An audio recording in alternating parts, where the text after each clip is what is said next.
Hi guys, I'm Kasha. Welcome to the channel and welcome as always to our coffee times to discuss movies and horror. And today I bring you some horror movie recommendations because I'm sure I'm not the only one that is really sad that The Last of Us season 1 has wrapped up and now we don't have anything to look forward to every week. I mean, I know The Mandalorian is coming out now, season 3, and we are watching it and enjoying it, but The Last of Us has definitely left a hole in my heart. So I'm here today to recommend you 12 movies that you might enjoy if you have loved The Last of Us. And if you have not watched the show, but you love kind of dystopian, post-apocalyptic movies, you can also take these recommendations. It's coffee time! Let's start with 28 Days Later. This is a post-apocalyptic movie, a British movie directed by Danny Boyle and written by Alex Garland. Our main character is played by Cillian Murphy, and he's a guy that just wakes up after being for years in a coma. So he wakes up at a hospital just to realize that the world basically has ended while he was asleep. A highly aggressive and contagious virus has spread through civilization, and there's barely any survivors at this point when he wakes up. So imagine what a way to wake up. One of my favorite things about the movie was to see, you know, famous popular locations in London where you would see the aftermath of the apocalypse, and I just love to see how isolated it felt at the beginning when he's wandering by himself, trying to figure out if there are other survivors or what's going on and how to fight the virus and the zombies. Danny Boyle shot this movie on video, which gave it kind of like a documentary feeling. It's also a little bit cheaper way of doing a film, but I feel like for this movie specifically, it really worked. One of my favorite things about this movie is the rules. If somebody gets infected, you have 20 seconds to kill that person before it turns into a zombie. And I absolutely love that because it's putting you under a lot of tension when you're the viewer. You're even counting in your head, and it is an element added that I had not seen before, and it definitely worked. You no longer have those cases where a character has been bitten or is infected and they don't want to tell the rest, so they have the option to either keep it quiet or just tell people that they are infected. So it's kind of like really quick turnaround, and I really enjoyed it. I do recommend you guys this movie if you have not seen it yet. Moving on to a dystopian action thriller film directed by Alex Cuaron, and that is Children of Men. Now, when it came out, I remember I didn't have high expectations for the movie, honestly, when I went into it, and I do remember that I loved it a lot more than I had anticipated. The film takes place in 2027, where humanity has faced 2 decades of infertility. So basically humankind is disappearing, and if there is anybody young around, they become this kind of popular person. Everybody wants a piece of them, and it's quite dangerous to be young in this new society. Julia, played by Nicole Kidman, is the leader of a group that is trying to save a girl from, you know, the masses, and she trusts our main character to take her to safety. So that's why you have our main character, played by Clive Owen, that is trying to get this girl to a safe place. So it is quite similar in that sense, in that regard, a little bit to The Last of Us. And even though we are in a dystopian future universe idea, the main characters and everybody in this universe are still looking like humans. There's no futuristic cities, so it's all kind of grounded a little bit more on a realistic take on what would happen if all of a sudden humans would turn infertile. Next we go to The Road. This was directed by John Hillcoat, and this is an American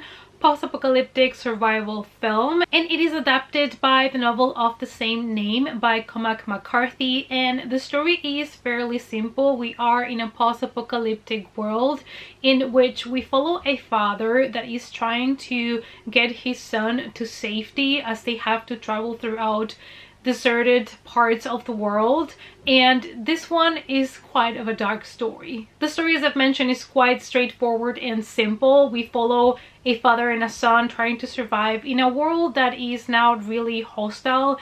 There's no more really vegetations. Everything is kind of completely devastated, and it is a struggle already to survive, and on top of that they have to travel together, and during the travel they know that their worst enemy is going to be humans, remaining humans, because they've turned kind into savages, and you know what happens when there is nothing left to eat. Same as The Last of Us, I feel like when you watch this movie it's going to help you put your life into perspective and realize how lucky we are to live the life that we're living in the world that we're living at, even though, trust me, it's not perfect, it's a mess at the moment, but it kind of makes you put your priorities straight. But like I said, this is quite dark and depressing, so this one is a movie that it's not gonna cheer you up, but it is a great story. Next we have A Quiet Place, an American post-apocalyptic story, and this was directed by John Krasinski. He also plays the main role here, a father that is trying to get his wife and kids to safety in a post-apocalyptic world in which you're not really allowed to make any noises. So we are in a post-apocalyptic world in which monsters have destroyed the majority of the population. So we have people that are trying to survive in this new world order, and one of the things you have to do is be really quiet because the monsters are blind, but they can hear really well. I absolutely love the concept of this film. I loved the family and the way that they communicated through sign language. I loved how they built up the tension, plus the cinematography in this film was absolutely stunning. Every shot, especially when it comes to the nature and the outside, was fantastic, and everything is so detailed, and I feel like this film is in a sense quite kind of small because the story is also very straightforward, and there is not too many things that happen in the movie, but the things that happen are very impactful and I really enjoyed it. I also love the sequel, so if you have never seen A Quiet Place, I do recommend you guys to check it out. And then I thought I would throw in here a movie that is fun. I know post-apocalyptic world and fun don't really go together, but there's a movie that came out in 2020 that I thought was quite funny, and that is Love and Monsters. Michael Matthews directs this American post-apocalyptic monster adventure, and it was honestly quite fun to watch. We are 7 years after the monster apocalypse, so basically the world has been taken over by monsters. So our main character connects to a radio station with a girl he used to love and is determined to go and find her. But he knows that it is really hard to survive in the outside where the monsters are, but he's gonna do it for love. And you follow his journey as he's trying to get to this girl and fighting all types of different monsters, which are a lot of fun to see. I loved all the monsters, and I love that the movie has a heart, and it's not just about a love story. There's a lot of other things that happen around our main character that are gonna give us a lot more of depth to his character, and they're gonna make us care for him. Moving on to a movie that a lot of people started rewatching in 2020, and that is Contagion. I remember going to the cinema to watch this movie, and when I left the cinema I thought, I really enjoyed this movie, but I have the feeling it's going to be underrated. Steven Soderbergh directed this American medical horror thriller. The plot concerns a highly contagious virus that spreads through respiratory droplets, and we have here the government and health institutions trying to get it under control. And I love that this story is told from different characters, same as other movies by the same director. So we have a multi-narrative here and different characters, so we get to see different outcomes, different things that might happen in such a situation. I really enjoyed the movie and I do recommend you guys to check it out. Of course, it depends how you feel about the events of 2020, but I still feel like this movie is still underrated and I do recommend it. Moving on to another one that I thought was great and I feel like a lot of people did enjoy, and that is Train to Busan, which is another movie that changed a little bit the genre and put the focus more on the main characters, the humans, instead of the zombies. Young Sang-ho directs this South Korean action horror film. Most of the story takes place on a train to Busan, hence the name, and we follow the passengers of the train while there is a zombie outbreak that takes place, and they're obviously trapped in the train, so they have nowhere to go. We follow a man and his daughter that are traveling in order to see his wife, and they are sadly in this train that ends up being victim of a zombie outbreak, and they have to really fight hard to survive. In most of these zombie movies, there is a lot of effort put into the zombies, and most of the times when we do have a lot more importance of the humans in zombie movies and TV shows, they do imply for the majority of the times that humans might be your worst enemy and you should worry more about humans than the zombies, because there's a lot of betrayal and things that people do when there is a lack of food, a lack of resources, and where you are in a survival mode. Sometimes people are not really your friend. So this movie gives it a spin, and actually is a movie where there's a little bit of social commentary when it comes to people helping people and that human part of us that comes out in times of distress. So I do recommend you guys to check this one out if you haven't yet. I think it's a really good zombie movie from the last years. And now let's go to science fiction psychological horror. We have here Annihilation by Alex Garland, and this one is also based on a book by the same name, Annihilation by James Van Der Meer.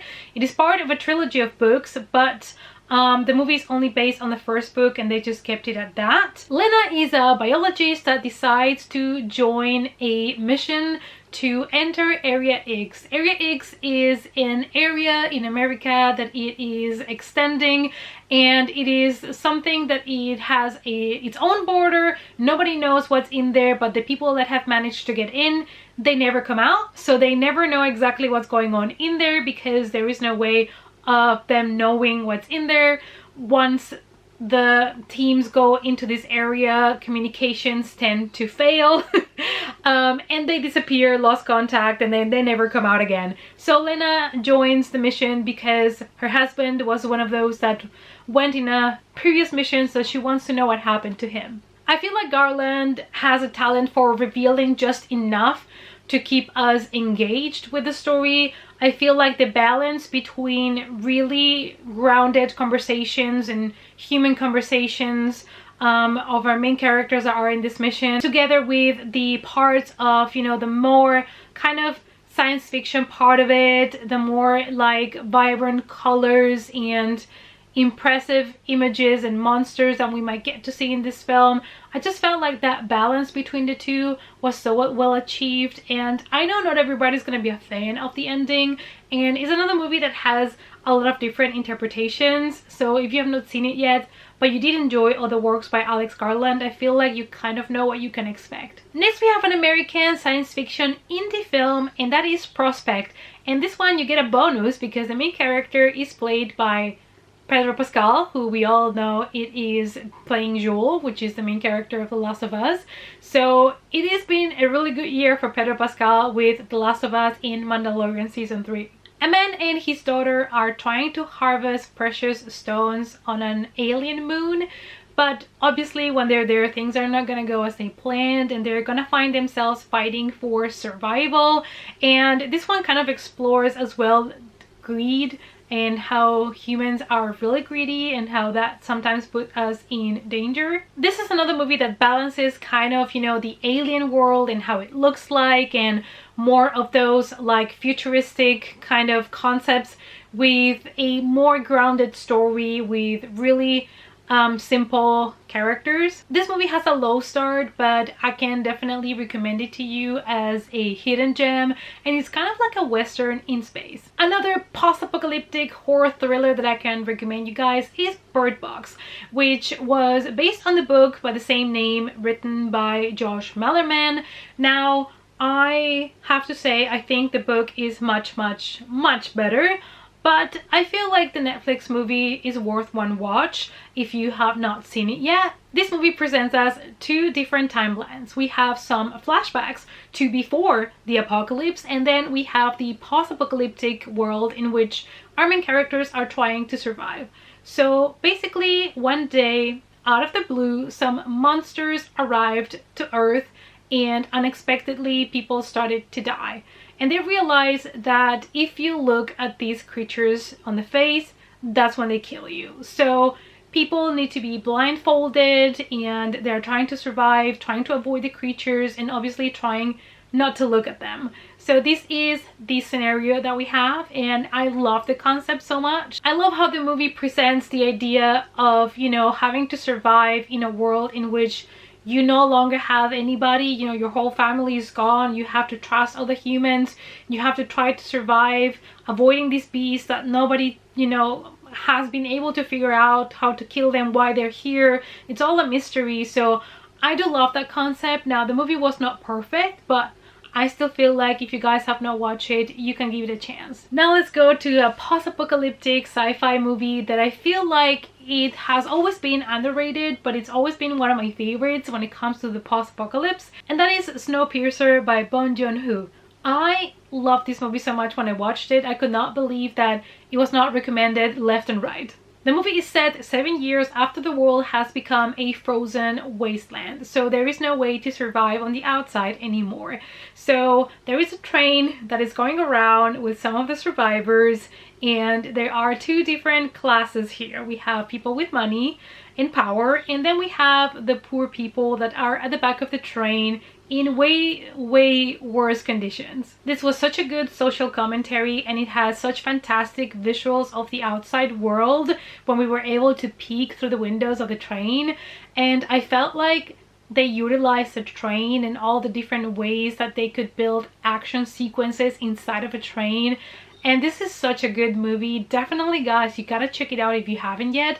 I still have not seen a TV show. I'm intrigued by it, but I don't know. I think I've been scared to start it because I just love the movie so much. I don't want the TV show to spoil it for me. And last but not least, we have Cargo, an Australian post-apocalyptic horror drama that I felt also not too many people talked about when it came out, and I felt like it deserved to be talked about because it was so different from the other post-apocalyptic / zombie movies that we have seen before. A virus that turns humans into zombies in 48 hours spreads through Australia, and we have here a father trying to survive with his baby and trying to just look somewhere where he can find shelter.